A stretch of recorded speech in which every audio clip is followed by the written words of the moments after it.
나도 여호수아가 죽을 때에 남겨둔 이방 민족들을 다시는 그들 앞에서 하나도 쫓아내지 아니하리니 이는 이스라엘이 그들의 조상들이 지킨 것 같이 나 여호와의 도를 지켜 행하나 아니하나 그들을 시험하려 함이라 하시니라. 여호와께서 그 이방 민족들을 머물러 두사 그들을 속히 쫓아내지 아니하셨으며 여호수아의 손에 넘겨두지 아니하셨더라. 아멘. 오늘은 본문의 말씀 통해서 지켜 행하나 아니하나, 지켜 행하나 아니하나라는 제목으로 말씀 나눕니다. 가나안 땅은 그야말로 젖과 꿀이 흐르는 축복의 땅이다라고 할 수 있지만 그 땅 안에는 시험거리가 있었습니다. 바로 이방 족속들입니다.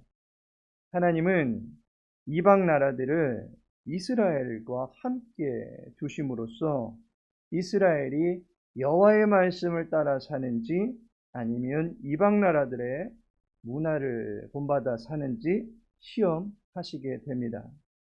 이로 인하여 이스라엘은 여호와를 택할 것인지 그렇지 않은 삶을 살 것인지 선택의 문제에 직면하게 되었습니다. 선택의 결과는 이스라엘이 반드시 체감하게 될 것입니다. 여호와의 말씀을 지키느냐, 그렇지 않을 것이냐. 선택은 자유입니다. 이스라엘은 선택의 문제를 놓고서 어떻게 합니까? 이 물음에 답하기에 앞서서 자유의 의미를 잠시 살펴보았으면 합니다. 일반적으로 이해되는 자유는 단순히 장애물이 없고 억류되지 않고 압박을 받지 않는 상태다라고 이해합니다.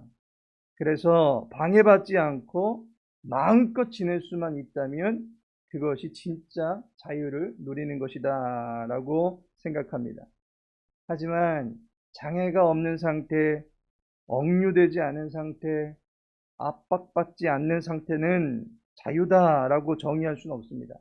그것은 자유가 아닌 것들을 나열하고 있기 때문입니다. 자유의 본래의 의미를 알아야 될 것입니다. 먼저 자유는 책임이 뒤따를 때만이 본래의 기능을 할 수 있다라고 여길 수 있습니다. 마음대로 할 수 있다라고 하는 것을 자유라고 주장하지만 방종이 되지 않기 위해서는 책임이라고 하는 제어 장치가 필요한 법입니다.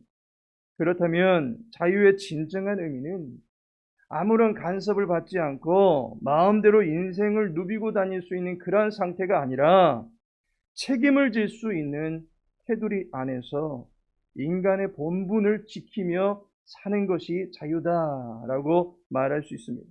다시 말해서 목적을 위해 책임을 다하며 사는 자세가 자유인 것입니다. 자유는 마음대로인 것 같지만 목적이 있는 것이고 막무가내인 것 같지만 책임의 테두리가 있는 것입니다. 우리는 일상생활에서 이 원리를 쉽게 찾아볼 수 있습니다. 예를 들어서 고속버스는 전용 포장도로를 신속하게 달리도록 만들어졌습니다.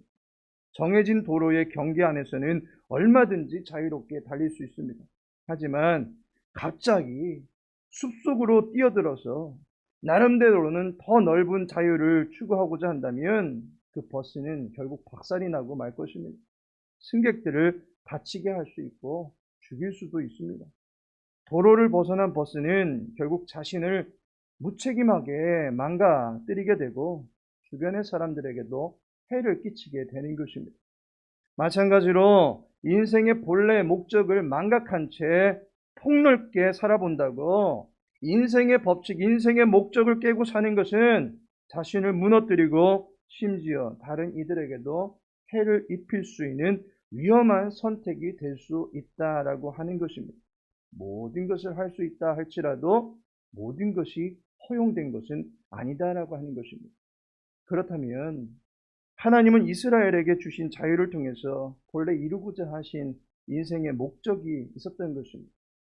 자유를 주심으로 이루고자 하셨던 하나님의 목적이 무엇입니까? 인간이 지음받은 목적을 알 때에 비로소 이스라엘에게 주신 자유의 의미를 이해할 수 있게 될 것입니다. 인간은 무엇을 위해서 지음받았습니까? 성경은 인간은 창조주를 사랑하고 그에게 순종하는 삶을 살도록 하나님의 형상으로 지어진 존재다라고 정의하고 있습니다. 어거스틴은 하나님의 노예가 되는 것이야말로 완전한 자유다라고 말한 바 있습니다. 인간은 하나님의 뜻에 헌신할 때에 지음받은 목적을 위하여 진정한 자유를 행사할 수 있습니다.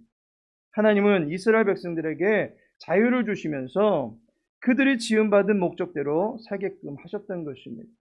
목적대로 살기 위해서는 여호와의 목소리를 청종하는 책임이 뒤따라야만 하는 것입니다. 여호와를 청종하는 것이 참된 자유함을 누릴 수 있는 그들 인생에 주어진 테두리였던 것입니다. 청종이라고 하는 것은 두 가지의 자세를 의미합니다. 첫 번째가 듣는 것입니다. 이스라엘은 모든 것을 들을 수 있습니다. 모든 것들을 들을 수 있는 자유가 있지만 진정한 자유, 바로 지어진 본래의 목적대로 들어야 될 소리가 있는데 바로 그들을 인도하여 주신 여호와 하나님의 음성을 들어야 할 책임이 있었던 것입니다.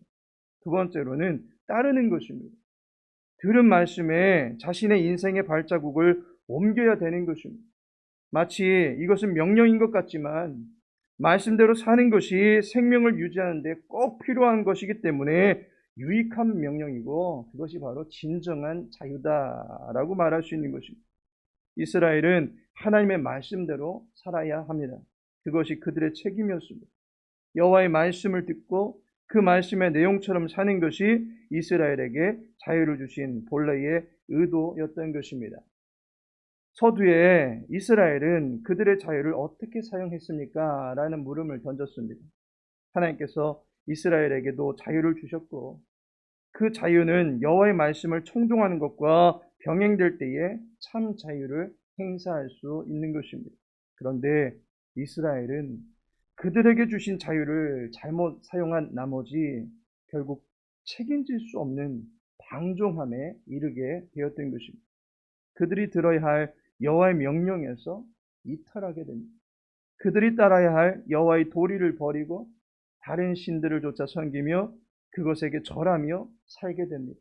마치 물고기가 물속을 누비지는 않고 불판 위에서 팔딱거리는 것과 같이 어긋난 모습이고 위험을 자초하는 모습인 것입니다. 이스라엘은 그들의 자유함을 방종함으로 변질시키고 말았던 것입니다. 하나님은 이스라엘을 향한 목적을 갖고 계셨습니다. 그런데 이스라엘이 그 목적대로 살지 못한 것입니다. 자유를 잘못 사용한 것입니다. 그럼에도 불구하고 하나님은 자신이 뜻하신 목적을 이루기를 원하셨습니다. 그리하여 어떠한 방법을 사용하십니까? 21절과 22절에 보니 나도 여호수아가 죽을 때에 남겨둔 이방 민족들을 다시는 그들 앞에서 하나도 쫓아내지 아니하리니 이는 이스라엘이 그들의 조상들이 지킨 것 같이 나 여호와의 도를 지켜 행하나 아니하나 그들을 시험하려 함이라 하시니라 라고 말씀합니다. 여호와 하나님은 이스라엘의 방종함을 돌이키고자 이스라엘 주변에 이방 열국이라고 하는 시험거리를 약속의 땅에 남겨두시게 된 것입니다. 시험에는 여러 가지 이유가 있을 것입니다. 하나님의 영광을 위한 것도 또한 사단의 유혹과 같은 그러한 시험도 있을 것입니다. 그러나 시험은 잘못된 길에서 되돌리고자 하시는 회개를 촉구하는 채찍이 될 수 있다라고 하는 것입니다. 바로 이스라엘 주변의 이방 열국들은 이스라엘에게는 채찍과 같은 시험거리였습니다. 하나님은 블레셋 민족과 시돈 사람과 히윗 사람들을 주변에 남겨두시고 그들을 통해서 방종한 상태가 되어 신앙을 잃어버리고 몰락해가는 이스라엘 백성들을 억압하게 하십니다. 제멋대로 사는 삶이 얼마나 고달프고 어리석은 선택이었는가를 몸소 체험하고 깨닫도록 하십니다. 하나님은 시험을 통해서 여호와의 도를 지켜 행하나 아니하는가를 보려 하셨다라고 하는 것입니다. 하나님께서 사랑하신 성도 여러분,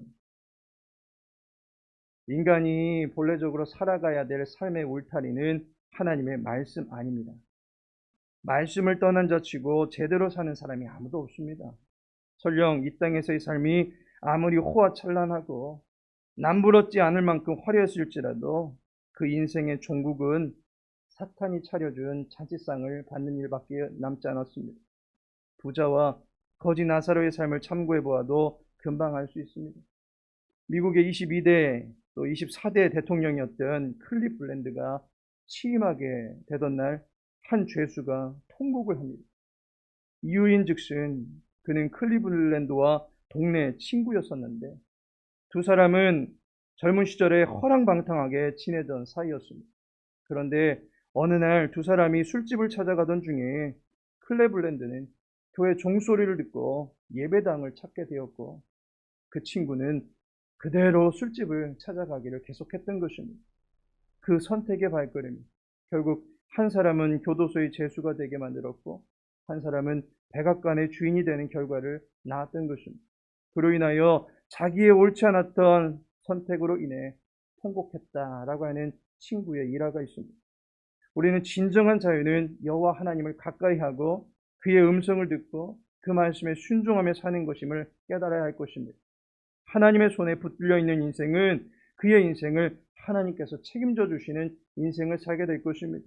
그러나 자기 운명을 마치 자기가 손에 쥔 것처럼 하나님의 말씀이라고 하는 테두리에서 벗어날 때는 그 인생은 시험거리들로 인하여 고난을 당하게 될 것입니다.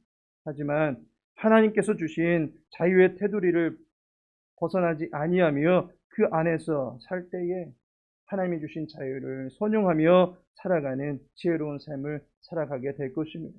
말씀의 테두리 안에서 마음껏 살게 하시는 하나님의 축복을 기억이면서 진리가 이끄는 자유를 누리며 살아가실 수 있는 저와 여러분 되기를 예수님의 이름으로 축복합니다.